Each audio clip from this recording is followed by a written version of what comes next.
Hello दोस्तों, welcome to our channel SMKK। पहली बार आए हैं तो चैनल को सब्सक्राइब जरूर करें और स्टॉक मार्केट की नई नई वीडियोस के लिए बेल आइकन को प्रेस करके ऑल ज़रूर सेलेक्ट करें। तो दोस्तों सबसे पहले देखते हैं निफ्टी 50 आज 22,000 पे पहुंच गया। निफ्टी 50 ये हाईएस्ट है इसका, पहली बार 22,000 क्रॉस किया है निफ्टी 50 ने। अगर आप देखोगे ओपन हुआ था 22,053 पे, हाई लगाया है 22,115 और 52 भी खाई भी 22,115। तो दोस्तों पिछले एक साल से देखा जाए तो एक तरफा रैली ही चल रही है, मतलब ऊपर ही जा रहा है, इतना कभी डाउन आया नहीं है। एक साल में 23% के रिटर्न दे दिया निफ्टी ने, जो कि बहुत ही अच्छा है। और ऐसे ही सेंसेक्स अगर देखा जाए तो उसने भी आज 73,000 का आंकड़ा पार कर लिया। आज के दिन ही 760 पॉइंट ऊपर था। अगर आज का हाई देखा जाए तो 73,402, 52 भी खाई भी 73,402। और सेंसेक्स ने भी अगर एक साल की परफॉर्मेंस देखी जाए तो 22% की रिटर्न दी है।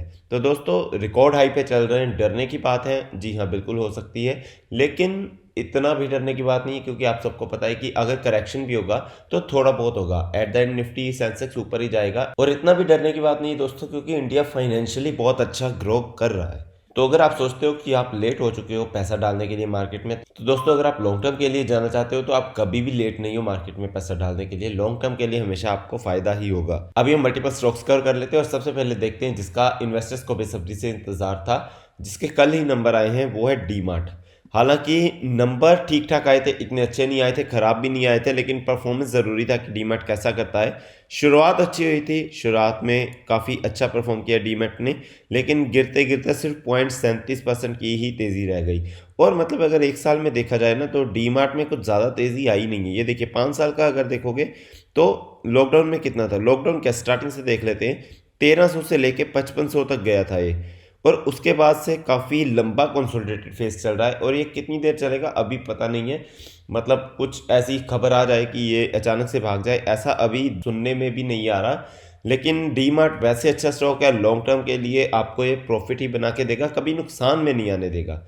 नेक्स्ट हम बात कर लेते हैं एक और शानदार स्टॉक की, विप्रो लिमिटेड। विप्रो का हमने एडीआर देखा था, 16% की तेजी थी उसमें, और आज सबकी नजरें विप्रो पे बनी हुई थी। और हमारे इंडियन मार्केट में भी विप्रो ने शानदार परफॉर्म किया है, 6.37% की तेजी लास्ट तक। पहले तो काफी ऊपर था, 9% के आसपास गया था, उसके बाद मार्केट बंद होते होते 6.37% की तेजी रह गई। अगर देखा जाए तो विप्रो भी अगर 5 साल का हाई देखो तो 700 तक गया था लगभग, उसके बाद से डाउन ही आ रहा है, लेकिन फिर से वापस ऊपर जाना शुरू हुआ है। तो ये बहुत अच्छी बात है विप्रो के लिए। जब ये भागता है तो बहुत तेज भागता है। ये देखोगे 2020 के बाद कितना भागा था, 150 200 से सीधा 700 पहुंच गया था, लेकिन उसके बाद थोड़ा सा डाउन आया, 300 350 भी गया, अभी फिर 500 के आसपास पहुंच चुका है। विप्रो बहुत ही स्लो चलने वाला एक स्टॉक है, लेकिन अगेन ये आपको नुकसान नहीं होने देगा, ऐसा स्टॉक है। और विप्रो तो आपको पता है, ये बोनस हिस्ट्री पता है, हालांकि काफ़ी टाइम से इसने बोनस दिया नहीं है, लेकिन विप्रो अपनी बोनस हिस्ट्री के लिए काफ़ी फेमस है, और ये डिविडेंड भी बहुत देते हैं। नेक्स्ट हम एक और आईटी के दिग्गज स्टॉक की बात कर लेते हैं, जिसका रिजल्ट बहुत अच्छा आया था। वो स्टॉक कौन सा है? HCL tech. आज के दिन 3.06% की तेजी, जो कि बहुत ही अच्छी बात है HCL टेक के लिए।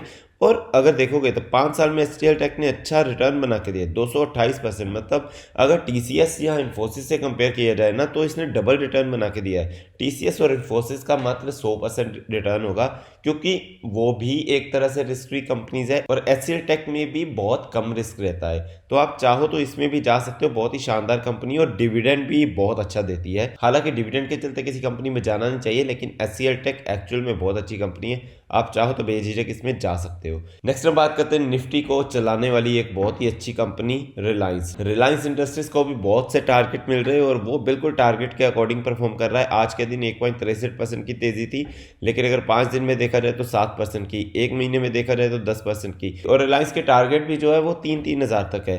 तो रिलायंस मतलब निफ्टी को चलाने वाली कंपनी, और बहुत ही बड़ी कंपनी। अगर मार्केट कैप देखोगे तो 18 लाख करोड़ का मार्केट कैप है, सबसे बड़ा मार्केट कैप है इंडियन मार्केट का।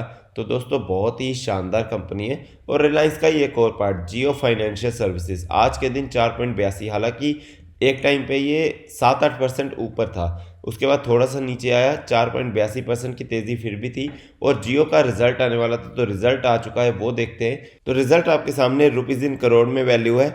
और कंपेयर कर लेते हैं क्वार्टर एंडेड, क्योंकि अभी हाल ही में रजिस्टर हुई है कंपनी, तो 2 ही क्वार्टर का रिजल्ट हमारे पास मौजूद है, तो वही हम कंपेयर कर लेते हैं। टोटल इनकम कितनी है? 414 करोड़, जो पिछले क्वार्टर में थी 608 करोड़। एक्सपेंसेस टोटल कितने हैं? 98 करोड़, जो पिछले क्वार्टर में थे 71 करोड़।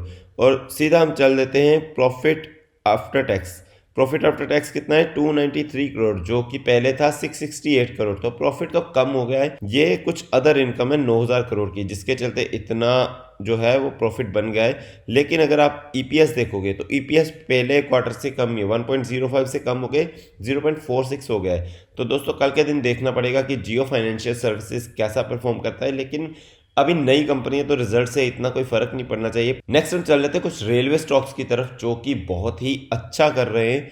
तो सबसे पहले देखते हैं आईआरएफसी।